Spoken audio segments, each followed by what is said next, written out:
Atenção! Começa agora uma teleaula de processos de fabricação do curso profissionalizante. Você vai assistir a teleaula de número 80. Bons estudos!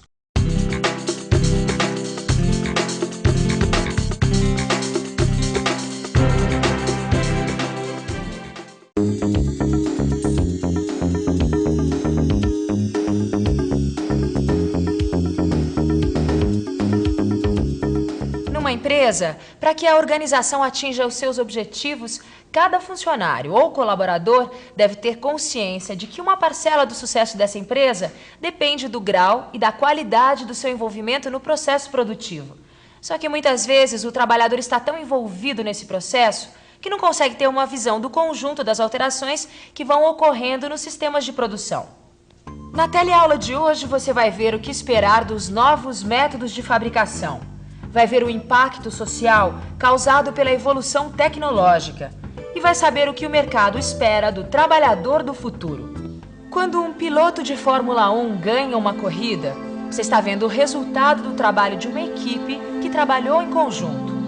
Numa parada de boxe, por exemplo, cada profissional faz a sua parte com a maior eficiência possível para que o piloto ganhe alguns milésimos de segundo, preciosos para o resultado final. Se você comparar uma equipe de Fórmula 1 com uma empresa, vai perceber que as duas funcionam como um sistema produtivo. Se prestar atenção na teleaula de hoje, vai conseguir analisar as tendências e perspectivas de utilização dos processos de fabricação tradicional e avançados nessa virada do século. Então fique atento que a nossa teleaula está começando. E aí, Tito? Ô, Caio, problemas com a Lima? Que nada, eu tava pensando como uma ferramenta tão antiga ainda pode ser tão usada nos dias de hoje. Sabe o que o Silvio estava me dizendo? Que com o aparecimento dessas máquinas de eletroerosão, as limas iam virar peça de museu. Que nada, isso não aconteceu não. As limas ainda são muito usadas para tirar rebarba e até no ajuste do próprio eletrodo que é utilizado na eletroerosão. Sabe, eu fico pensando se ainda há futuro para esses métodos tradicionais de fabricação. Se eu quiser pintar a parede da minha casa com uma cor bem diferente, essa máquina aqui obtém a cor que eu quiser. Olha só a variedade de cores. Assim ficou bem mais fácil inventar uma cor nova. É um avanço e tanto na tecnologia.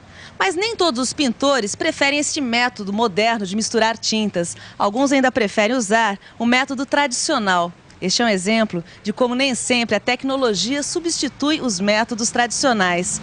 Isso fica mais claro na indústria de metal mecânica.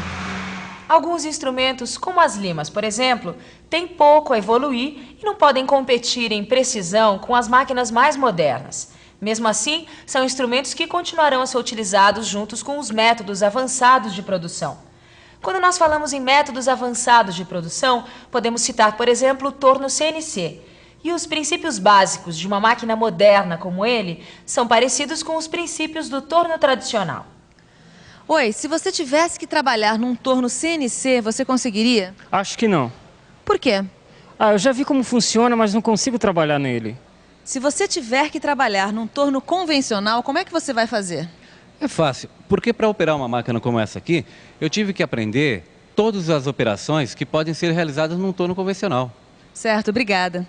Quando a gente olha o trabalho dele, pode até pensar que é ficar só apertando botões, mas não é bem assim. Para fazer uma operação como essa, o operador precisa conhecer profundamente todos os processos básicos de usinagem em torno convencional. Bom, Caio, então essas máquinas mais novas, como o torno CNC, por exemplo, não vieram tirar o lugar das mais tradicionais, não é mesmo? Claro que não, Tito. Elas só vieram aperfeiçoar os métodos que já existem. O que vai acontecer é que os métodos tradicionais vão ser usados para serviços mais grosseiros e de produção em pequena escala. E pensar que até outro dia os métodos não tradicionais de usinagem só eram usados em casos especiais, quando o material era muito difícil de ser usinado. Sabe, Caio, eu acho que os métodos tradicionais eles não vão ser substituídos, e sim aperfeiçoados. Mas eu fico pensando, o que a gente pode esperar dos novos métodos de fabricação? Eu li uma reportagem, Tito, que falava sobre isso. A reportagem dizia que os métodos não tradicionais passaram a ser usados na indústria por causa da evolução tecnológica, que os tornou mais acessíveis graças à economia que eles proporcionavam em alguns casos.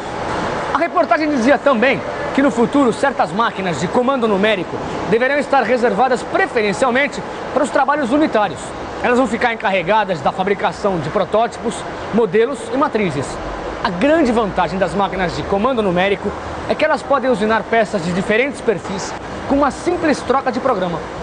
As máquinas de eletroerosão poderão concorrer com as de comando numérico. A sua velocidade de remoção de material é menor, mas seu preço horário também é menor, o que compensa as taxas mais baixas de remoção de material.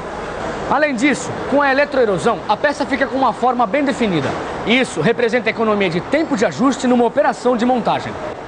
Já as máquinas de usinagem eletroquímica poderão ser reservadas para os trabalhos repetitivos e de média precisão. Pô, Caio, essa reportagem te ensinou um bocado de coisa, né? Depois eu trago ela para você ler. Tá. Mas a reportagem fala uma outra coisa também muito legal. Sim. É que as empresas começaram a se preocupar também com uma outra coisa muito importante, que é bom a gente ficar por dentro.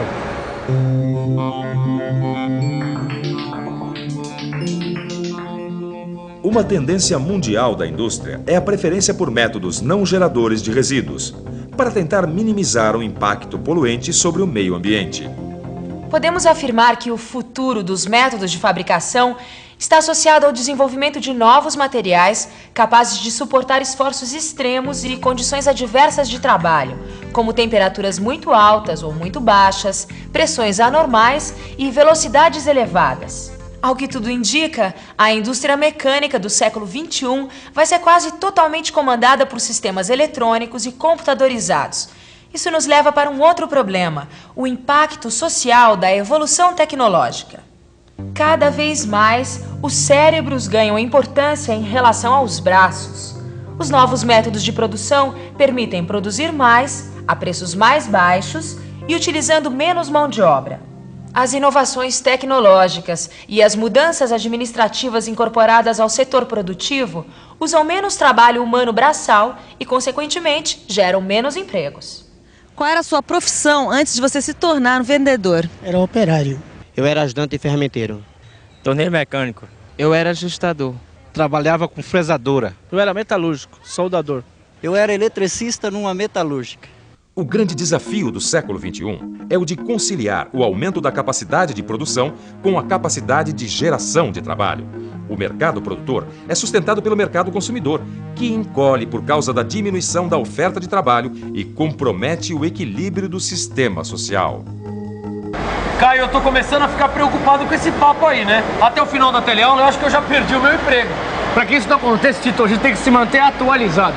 Alguns países, como o Japão, já estão fazendo o caminho inverso, voltando a substituir o trabalho dos robôs por trabalho humano.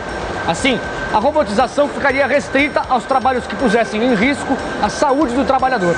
Sabe, Caio, uma coisa legal dessas novas tecnologias é que elas não dependem mais da força muscular. Assim, as mulheres ganharam espaço para competir no mercado de trabalho com o homem. A cada dia a gente vê mais a participação feminina em áreas que antes eram dominadas exclusivamente pelos homens. Bom, com tudo que a gente viu até agora, Tito, eu tenho certeza de que a gente tem que ficar atualizado principalmente sobre as novas formas de organização do trabalho. Há quanto tempo você trabalha nessa empresa? 25 anos. Há mais de 22 anos. Há 16 anos. 13 anos. Alguns especialistas declaram que o emprego formal, com pessoas trabalhando numa mesma empresa durante anos e anos, desempenhando a mesma função, está com seus dias contados. Quem vai explicar isso melhor para a gente é o senhor Carlos Alberto, que é diretor de recursos humanos aqui dessa empresa. Por favor. Eu acredito que num futuro próximo, as pessoas trabalharão em projetos com começo, meio e fim. Uma vez terminado esse projeto, poderão participar de novos projetos na mesma empresa ou em outras empresas e, em alguns casos, poderão mesmo trabalhar em casa. Obrigada. Vamos ver então como vai ser o profissional do futuro. Para encarar o novo mercado hoje, Tito, o profissional tem que ser polivalente, ou seja, desempenhar várias funções diferentes. Tô ligado, é que nem o atleta de futebol dos times modernos, né? Todos têm que atacar e defender simultaneamente. Mas numa indústria isso pode ocasionar alguns problemas, Caio. Claro que não, Tito. Em algumas empresas, onde já existe a filosofia de qualidade assegurada, qualquer operador pode interromper a produção numa eventual falha do sistema, pesquisar e executar as formas de correção. No sistema TPM, que quer dizer manutenção produtiva total, a meta é a quebra zero. Nesse sistema, cada trabalhador é responsável pela conservação do equipamento que utiliza. Até a manutenção e limpeza? Até isso, Tito. Mas por manutenção, entenda pequenos reparos mecânicos ou elétricos, desde que treinados para isso. O profissional se sente valorizado e motivado a se atualizar continuamente. Bom, já entramos no mundo da multifuncionalidade e logo não vai mais ter trabalho para quem for treinado para fazer uma coisa só. Por causa do constante avanço tecnológico, o trabalhador tem que ter uma permanente disposição para aprender, Tito. Bom, Caio, então a gente está em sincronia com o mercado de trabalho, porque esta é a última teleaula do módulo de processos de fabricação. Daí? E daí que nesse módulo a gente não fez outra coisa senão aprender a se atualizar. Durante o módulo de processo de fabricação, a gente aprendeu um montão de coisas sobre fundição, laminação, trefilação, soldagem, torneamento, fresagem, retificação, corte com jato de água, com laser, repuxo e muitos outros métodos de fabricação. É mesmo, Tito. A gente aprendeu um bocado de coisas. Ainda bem que no futuro só vai ter trabalho para quem for capaz de aprender continuamente. E para aprender continuamente, o melhor mesmo é ficar de olho na nossa revisão. E atenção, se liga aí que é hora da revisão. Na teleaula de hoje, você viu que no futuro, os métodos tradicionais de fabricação continuarão sendo utilizados. Viu que os métodos não tradicionais de usinagem serão cada vez mais usados na indústria convencional, que será comandada por sistemas eletrônicos e computadorizados. Viu que a evolução tecnológica pode causar um forte impacto social. E, finalmente, viu que o profissional do futuro deve estar preparado para as novas formas de organização do trabalho. Hoje nós terminamos o módulo de processos de fabricação. Mesmo que você goste mais de um ou outro processo de fabricação, deu para você perceber que o bom profissional tem que estar por dentro de todos os métodos. Por isso, pesquise, se informe, se atualize. Comece dando uma revisada na teleaula de hoje e resolva os exercícios. Só assim você vai se tornar um profissional do futuro. Até mais!